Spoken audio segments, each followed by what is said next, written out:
লাগাতার ডিভিসির জলাধার থেকে জল ছাড়ার ফলে বন্যা পরিস্থিতির সৃষ্টি হয়েছে আরামবাগ মহকুমা খানাকুল পুরসুরা সহ গোঘাটে।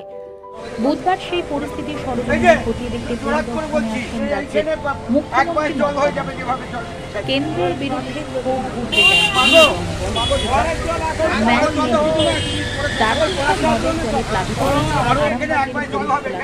একাধিক এলাকা। বৃহস্পতিবার বন্যা দুর্গতদের হরিণখোলা ২ নম্বর অঞ্চলের বিরাটি, তাজপুর, চাঁদপুর সহ একাধিক বন্যা প্লাবিত এলাকায় ত্রাণ পৌঁছে দিলেন পঞ্চায়েতের জনপ্রতিনিধি সহ তৃণমূল কংগ্রেসের আরামবাগ সাংগঠনিক জেলার চেয়ারম্যান স্বপন নন্দী, আরামবাগ পঞ্চায়েত সমিতির সভাপতি শিশির সরকার থেকে শুরু করে অন্যান্য জনপ্রতিনিধিরা। এদিন বন্যা কবলিত এলাকায় স্পিড বোর্ডের মাধ্যমে চিড়ে, গুড়, পানীয় জল সহ শুকনো খাবার বন্যা দুর্গতদের বাড়িতে বাড়িতে পৌঁছে দিলেন। এ প্রসঙ্গে কি জানাচ্ছেন সাংগঠনিক জেলার চেয়ারম্যান স্বপন নন্দী সহ পঞ্চায়েত প্রধান, তাদের মুখ থেকেই বিস্তারিত শুনুন। আপনারা জানেন যে ডিভিসি যেভাবে জল ছেড়ে সমস্ত আরামবাগ মহকুমাকে ডুবিয়ে দিয়েছে। কালকে মাননীয় মুখ্যমন্ত্রী এসেছিলেন, তিনিও ক্ষোভ প্রকাশ করেছেন যে এত ডিভিসি জল ছেড়েছে। তা আমার কাছে জুলেখা বেগম হরিণখোলা ২ নম্বর পঞ্চায়েতের প্রধান আছেন, আমার সাথে আছে পঞ্চায়েতের সদস্য আছেন।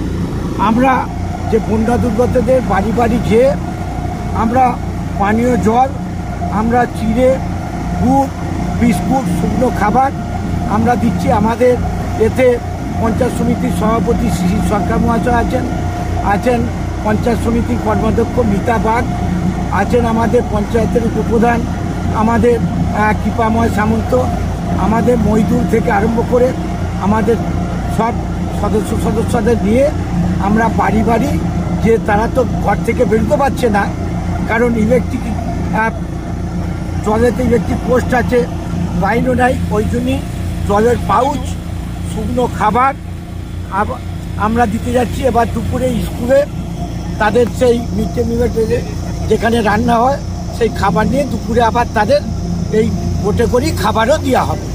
কোন কোন এলাকাগুলো এখন সবচেয়ে বেশি বিপর্যস্ত আছেন? এখন আরামবাগ মহকুমার ম্যাক্সিমাম জায়গা বিপর্যস্ত আছে।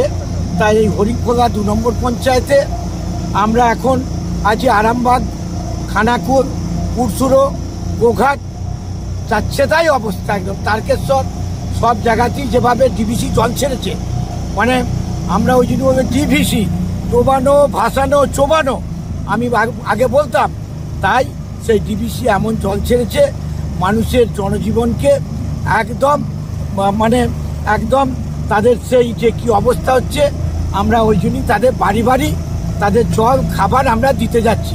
আমার কাছে ওই ইয়েতে আছে আমাদের পঞ্চায়েত সমিতির সভাপতি মইদুল থেকে আরম্ভ করে প্রধান থেকে আরম্ভ করে আছে, আমাদের এতে প্রধান মেম্বার, এদের নিয়ে আমরা বাড়ি বাড়ি যাচ্ছি। বেশ কিছু এলাকায় ত্রাণ পাচ্ছে না, তাদের কাছে জল পর্যন্ত পৌঁছাচ্ছে না, এবং অনেক প্রেগনেন্ট মানুষ থেকে শুরু করে অনেকেই বৃদ্ধ মানুষ আছেন, তাদের কাছে কোনো খোঁজ খবর নেওয়া হচ্ছে না।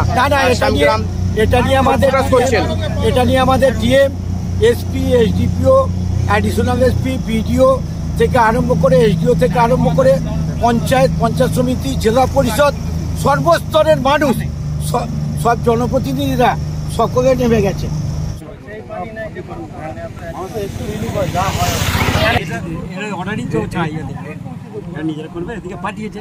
বিরাটি যাচ্ছে, তাজপুর, ছাঁদরা, এইগুলো সব যাচ্ছে, বাচ্চারা খেতে পাচ্ছে না, অনেকে ত্রাণ পাচ্ছে না, ক্ষোভ প্রকাশ করছেন। না, সব জায়গায় আমি ত্রাণ দিচ্ছি, আমি সব মেম্বার দিকে আমার নেতৃত্বকে ডেকে আমি সব দিচ্ছি। কাল থেকে আসছে, কাল থেকে আমি সব আমার ব্লক থেকে যা আসছে আমি সব দিচ্ছি। আজকে এখন কোথায় যাচ্ছেন? এখন যাচ্ছি তাজপুর, বিরাটি, আমগ্রাম। কি নাম আপনার? আমার নাম জুলেখা বেগম, আমি হরিণখোলা প্রধান।